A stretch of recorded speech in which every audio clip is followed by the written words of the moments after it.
Okay, so 11 P's of property development. So as I said, we have talked about these things earlier as well in last three sessions. So what is happening here? Over here, we are talking about first thing place. So for any particular type of development, you need a site. So once you identify the purpose of the development, which is the final contemporary issue you will come up with after analyzing five contemporary issues, the one which you think is the most important one, that becomes your purpose of the development. Now, based on the purpose of the development, whatever the purpose is, either it is residential property, or it is a commercial property, or industrial blocks, or parking space, or anything else, doesn't matter what is the purpose of the property. Based on the purpose of the development, you will look for a site, which is the place. So based on purpose of development, you will be looking for a suitable place, suitable site for it. And for that, you need to analyze the location.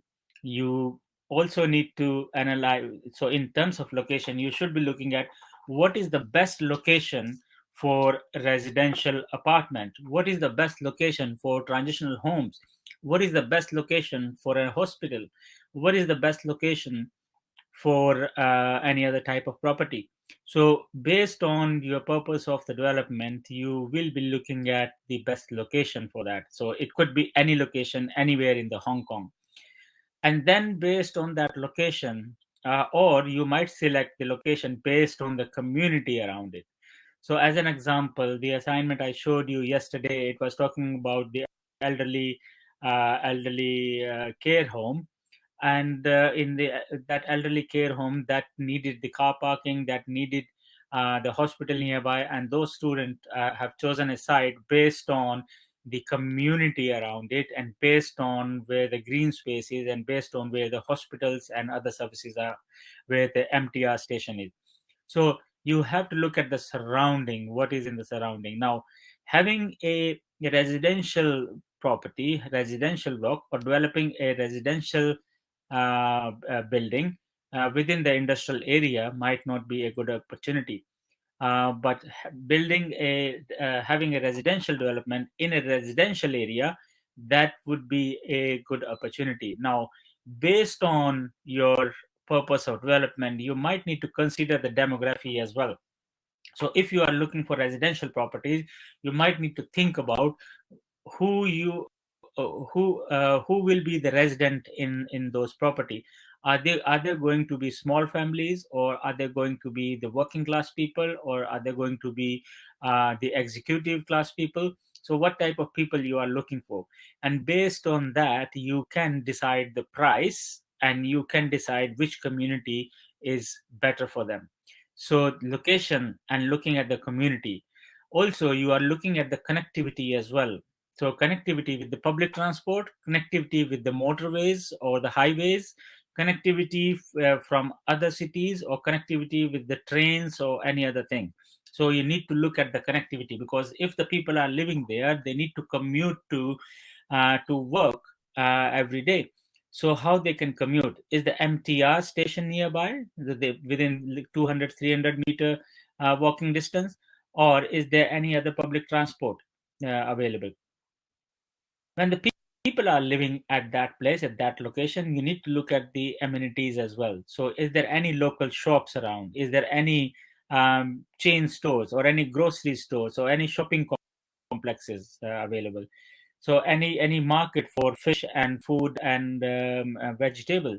So you have to look for these type of facilities or the amenities available in the surrounding area. So around the residential blocks, you might need hospitals as well, or might need the surgery, or might need the doctors as well. So you might look for, is there any hospital nearby, or how long does it take to commute to hospital?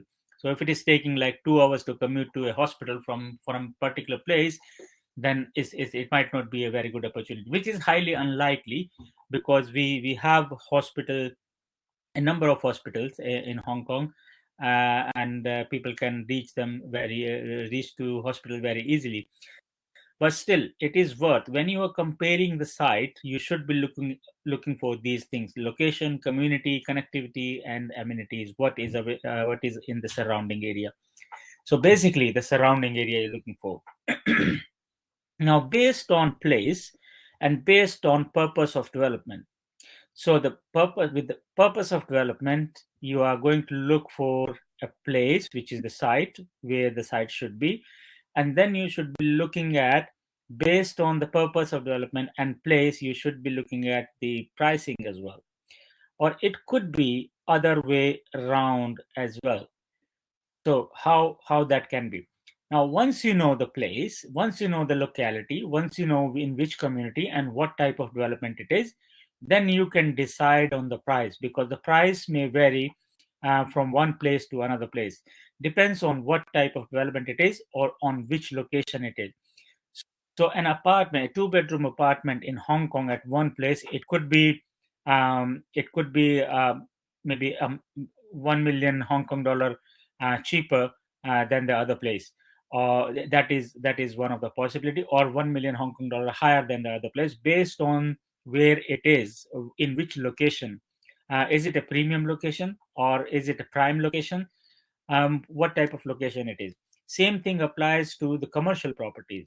So where the commercial property is locating, where your development is going to be. If you are looking for car park, then where it is. If you are developing a car park where we have very less footfall of the people, and very few people are going, then it could be a big issue, because people are not using won't be using that car park. Yeah, it might be possible. Or if you are developing a car park where we already have two or three big car parks, then you are entering into a competition with the other organizations, so who are serving those car parks. So we need to think about the pricing strategy as well, how much we can sell it for. That is based on the purpose, and that is based on the place as well. So price can differ from place to place. Now, we have already talked about the market-based approach. How can you compare the price, on what price you can sell it for? So you can look for the recently sold properties in that particular location, and you can identify the prices as well.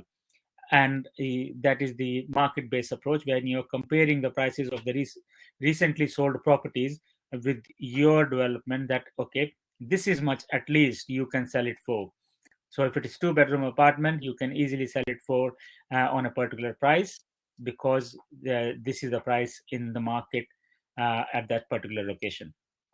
And then what is the suggested price? So suggested price could be based on, let's suppose, if you are developing residential block, and the market price of each apartment is 10 million Hong Kong dollar, and when you are going to an investor, you give them a suggested price that, okay, we are going to our price is 9 million Hong Kong dollar, and you will make 1 million straight away, because that is the market price in this particular location. So we are giving you much cheaper, based on your residual valuation, how much is your construction cost, how much profit you are making, and what is your gross development value. So your gross development value for each apartment will be 9 million Hong Kong dollar, and the investor can sell it for 10 million Hong Kong dollar and make a $1 million profit straight away, because you are not going to sell each apartment to individuals. You have to sell it to one investor. The whole building need to be sold to one investor. So your pricing strategy is based on the place and the purpose of the development. Now, the next thing is the people. So people, in terms of, based on the purpose of the development, um, let me just clear it. Based on the purpose of the development, you should be looking at the people as well, and based on the place as well.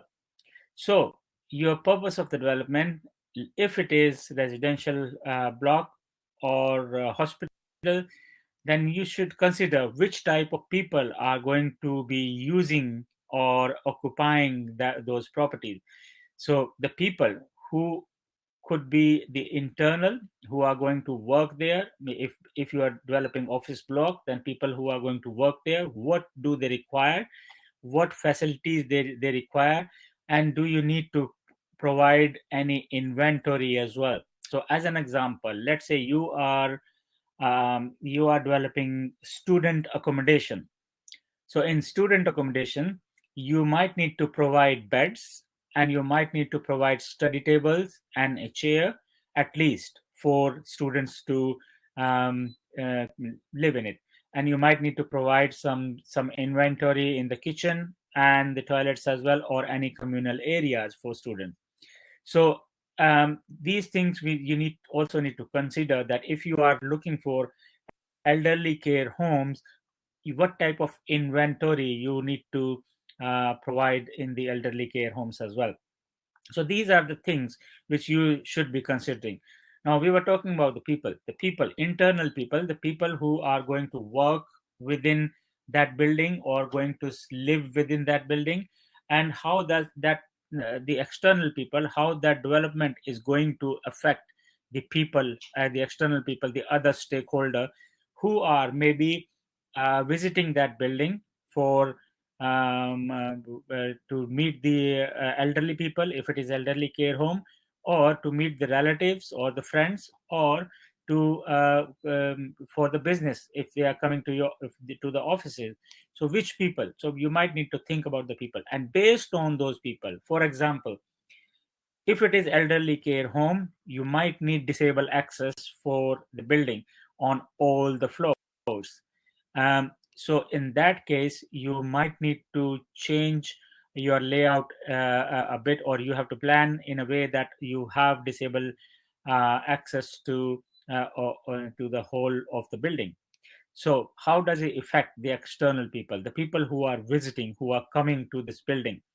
How does they affect the internal people, the people who are going to occupying the building? So based on that, we should be looking at the product, what services we are providing in that building, what how does the property look like, is it one bedroom, two bedroom, what is the main product? Based on the purpose of the development, your product could be, for example, if your purpose of the development is elderly care home, then your product could be single rooms or the separate rooms for each person. Or if your product purpose of the development is residential building, then your product could be one bedroom, two bedroom, or three bedroom apartments, or it could be something else. And based on that, what inventory, what services you need to provide in the building, so what products you are providing. Are we clear on that? Is there any questions? um why you said something? I couldn't even read it. What is it? Or maybe you wrote something by mistake. Okay. Sorry. So we so we need to look at the product.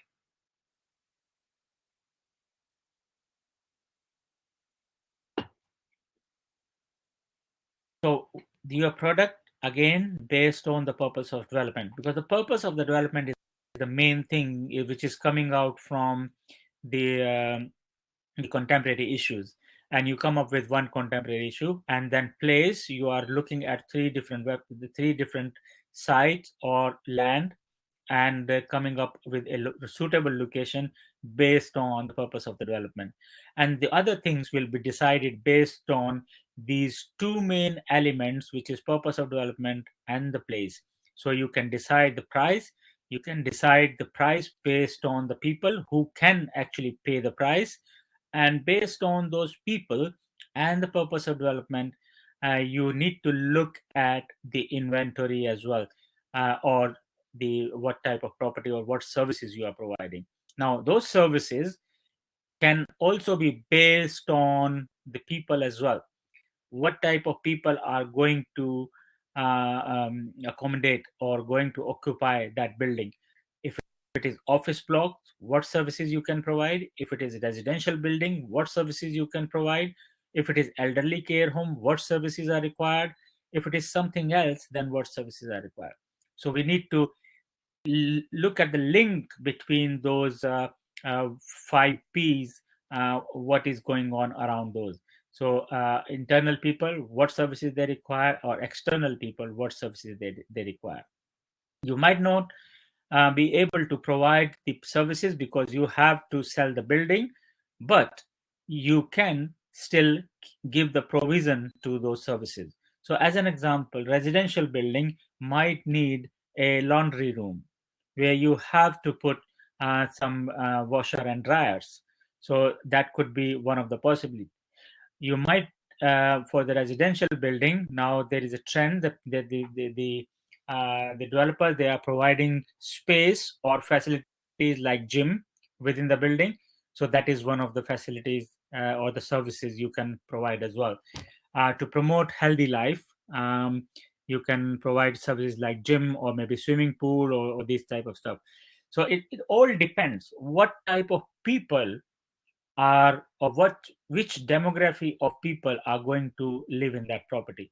If the people are aged between, let's say, between 25 to 45, which is um, which is working class. Sorry guys.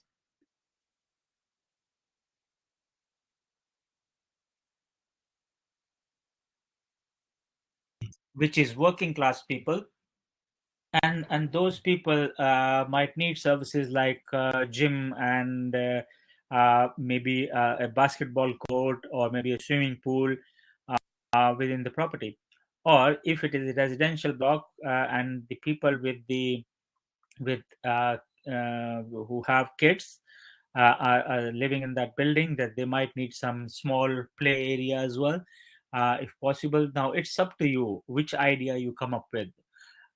So we need to look at what type of services, what type of initiative. So you just need to provide the provision to offer those services, and those provision could be, again, that is the decision of the investor who is going to buy that building at the later stage. They should they provide that service or should they not. If they decide they are not going to provide the services, then how can they use that space? That is another question. So if you give a provision for basketball court, but nobody is using it, then how can you make changes to it at the later stage and add value to the property?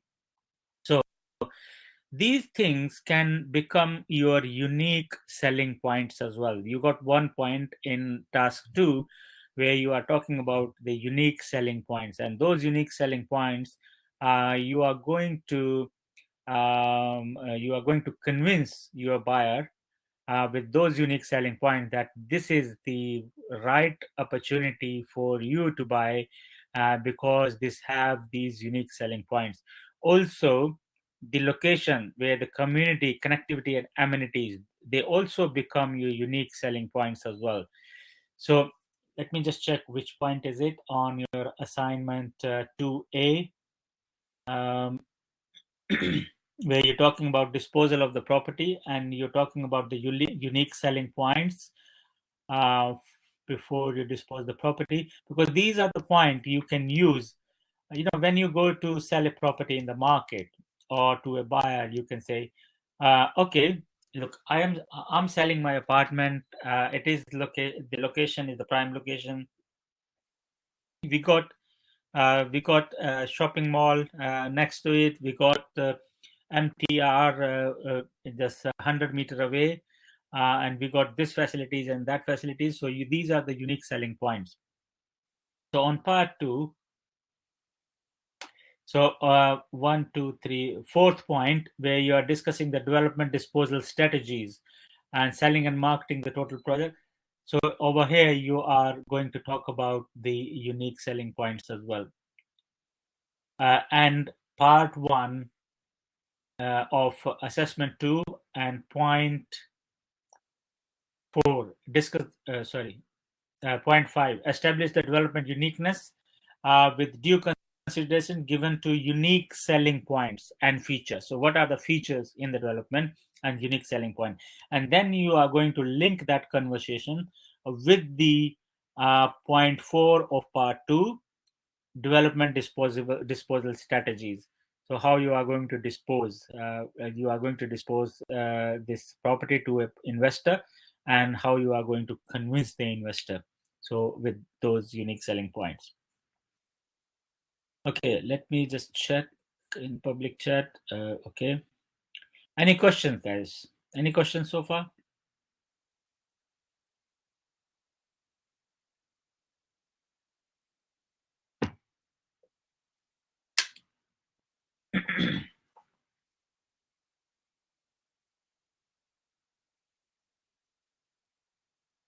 Okay, thank you. All okay then?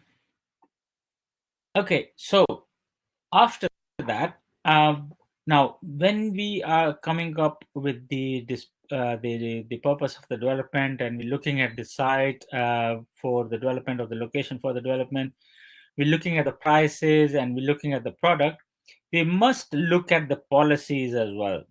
So the policies consist of any paperwork, which is the contract, any legal documents, any acts, for example, the building regulation, or any other acts which is related to the Hong Kong building development or property development. We need to look at those policies as well.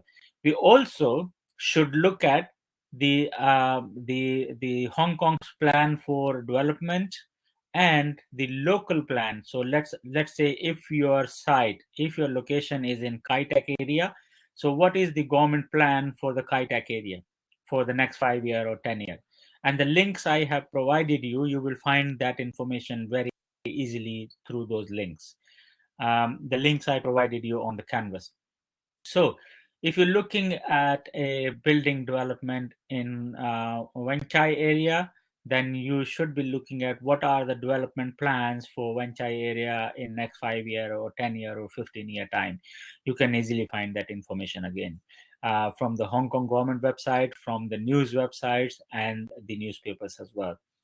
So you should be looking at the contracts. What type of contract? Remember, we talked about the option appraisal, conditional and unconditional contract. So that is again that comes into the policies. We need to talk about any planning permission. Will you get the planning permission, or how tall the building should be? What is the maximum limit for the building? And based on the limit for how many floors you can build, and you can calculate the floor area, and based on the floor area or based on the built area, you can calculate the construction cost, and you can calculate the price as well. So we need to look at the policies that okay, the height of the building could be only 120 meters, or height of the building could be 140 meters, whatever it is, whatever the limit is, you have to find out.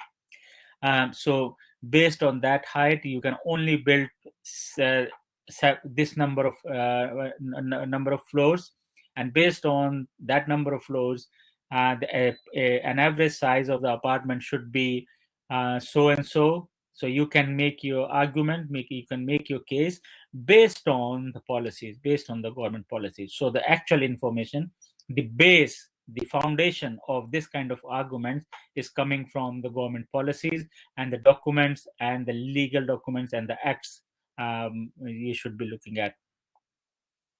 Now, planning.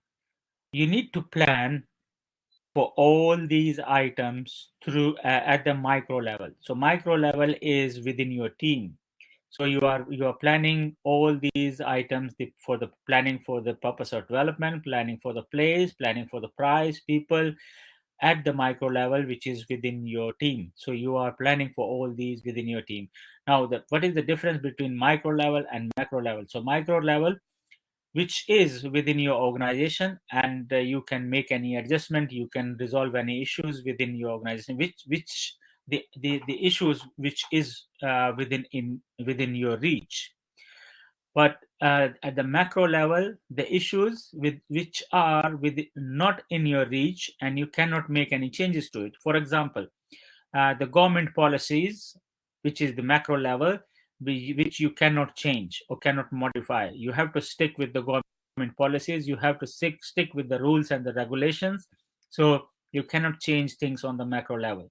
But on micro level, you can make adjustment. You can change the purpose of the development based on what you have found in contemporary issues, and based on your site and the location. So you can do slight adjustment on it. You can adjust the prices. You can adjust or decide which people, which demography of people are going to live in that property, and you can adjust the inventory and the services, which services you are going to provide. So we need to think about the policies, and then at the same time we need to think about how that policies are going to affect at the micro level and at macro level as well. So you might have seen so far all these are interrelated. So when we are talking about property development, these all are interrelated, and you need to discuss about all these things. So for example, again, the purpose and the price are related, place and the purpose is related, people and the price is related, people and the purpose is related, people and the place is related, people and the product is related, people and the policies are related, and your planning is also depends on the people. Because if you are planning for office blocks, the type of people change, or demography of people change. If you are planning for elderly home, the demography of the people change. If you're planning for residential building, the demography of people change. So one adjustment you make in one thing, it will make changes on other things as well. It will affect the other items as well, let's say in that way. So you let's say government has changed their policies about residential building. So what will happen? It might change the purpose. It sorry So policies, it might change the purpose based on the location. It might change the price as well, because the government just changed the policies. Maybe they have increased the stamp duty, and based on the stamp duty increase, or any other taxes increase, the prices will go high, or you might not be able to sell it on the price you was looking to sell for. Based on the policies are going to affect people, and based on the policies, your inventory, your product might affect as well. That government have changed the policy that if you are developing a residential building or any other type of building, you have to give the disabled access, which is the mandatory requirement now. So your plan will change as well at the same time. So these all are related. So once you're thinking about one thing, I suggest you think about other things as well. So okay, let's look at the question. Yeah, so one factor change, everything might change as well. It's not necessary that everything will change, but it might change as well. So what I'm trying to say, when you are considering one factor, don't just think about that particular factor. Think about other factors as well. Linchuk, you raised your hand. Is it by mistake, or if you have any question, please feel free to ask.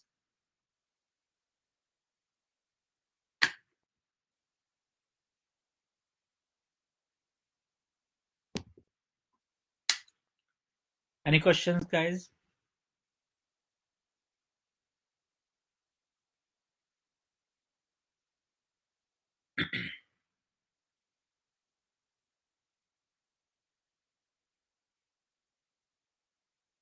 Okay, looks like there is no questions.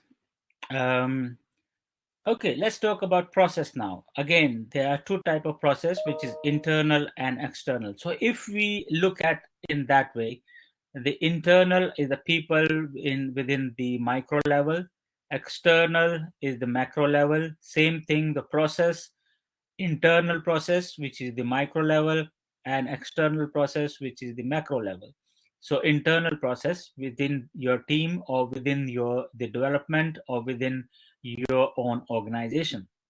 External process, then that related to micro level. That could be the policies, that could be the government, that could be any other organizations which is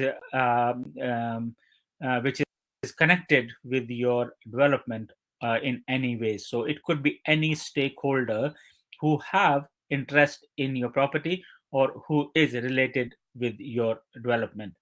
So if the one process change, so let's say if you are changing the internal process, it might affect the other things, the prices. So let's say internal process, you think that you need to develop not in 2 years, you are going to develop the property within 1 year time.